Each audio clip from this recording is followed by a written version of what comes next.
দেশ জুড়ে শুরু হয়েছে হর ঘর তিরঙ্গা কর্মসূচির প্রস্তুতি। স্বাধীনতা দিবসকে সামনে রেখে বাড়ি, স্কুল, সরকারি বেসরকারি প্রতিষ্ঠান থেকে শুরু করে ক্লাব সর্বত্রই জাতীয় পতাকা উত্তোলনের প্রস্তুতি চলছে জোর কদমে। আর সেই চাহিদা মেটাতেই হাওড়া জগাছার উনসানির ছোট্ট গলিতে এখন দিনরাত এক করে চলছে তেরঙ্গা তৈরির কাজ।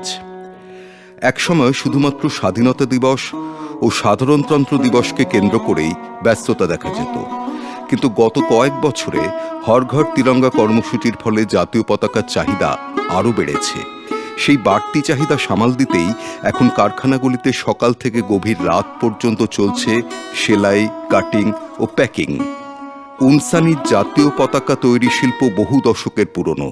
3 প্রজন্ম ধরে এই পেশার সঙ্গে যুক্ত রয়েছেন হালদার পরিবার।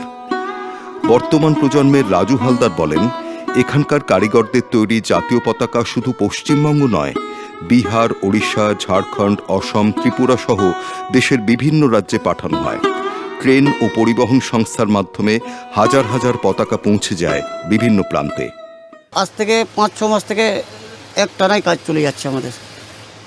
আর তারপর থেকে আবার সরকার থেকে অ্যানাউন্স করে দিয়েছে যে ঘর ঘর তেরঙ্গা, তার জন্য আরও ডিমান্ডটা বেড়ে গেছে। এখন তো ডে নাইট করে কাজ হচ্ছে আমাদের। এটা আমার চাচা করতে আগে, তারপরে আমার বাবা করছে, তারপরে আমরা করছি। দেশ স্বাধীন হওয়ার পর থেকেই আমরা এই কাজ করছি। আমরা রাজু হালদার জানান, সিনথেটিক ও খাদির কাপড়ে চাহিদা অনুযায়ী এখানে তৈরি হয় বিভিন্ন মাপের জাতীয় পতাকা। ছোট হাতে ধরা পতাকা থেকে শুরু করে বড় ভবন, বিদ্যালয় কিংবা রাস্তার খুঁটিতে উত্তোলনের উপযোগী বড় আকারের পতাকাও তৈরি হয়। আকার ও কাপড়ের মান অনুযায়ী দাম নির্ধারণ করা হয়। বিভিন্ন সাইজ হয়, মোটামুটি আমাদের 13টা সাইজ আছে। 8-12 থেকে শুরু করে 48-72 পর্যন্ত বড়।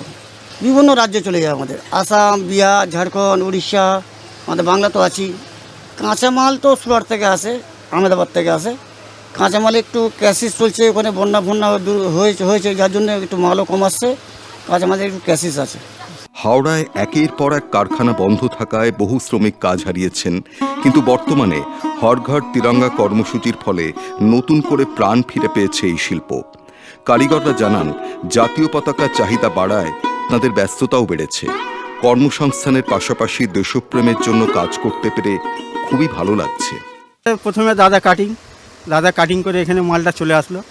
যেরকম ওখানে এখন 340 গ্রিন, সাদা, অরেঞ্জ 3টে কালারকে অ্যাডজাস্ট করে সাইজ বাই সাইজ আমাদের ডাইস আছে, ডাইসে সাইজ বাই সাইজ করে আবার ওটাকে কাটিং করতে হয়। হ্যাঁ, ওটা কাটিং করার পর আবার প্রিন্টের ব্যাপার আছে, প্রিন্ট হবে, প্রিন্ট হয়ে আবার এখানে আসবে, ওটা আবার সেলাই হবে। ডান্ডা গলাবার জন্যে ওটা সেলাই করতে হয়, একদিকে চওড়া মারা হয়, একদিকে সরু মারা হয়। এটা দেশের কাজ, দেশের জন্য করতে হচ্ছে। সবাই তো করে না, কিন্তু আমরা যত লোক আছে আমরা করতে হয়। এখানে বিভিন্ন রকমের ফ্ল্যাগের কাজ তৈরি হয়, অনেক রকম পার্টির মাল হয়, পতাকা ফ্ল্যাগটার বেশি হয়। হ্যাঁ, আমরা দেশের জন্য কাজ করি।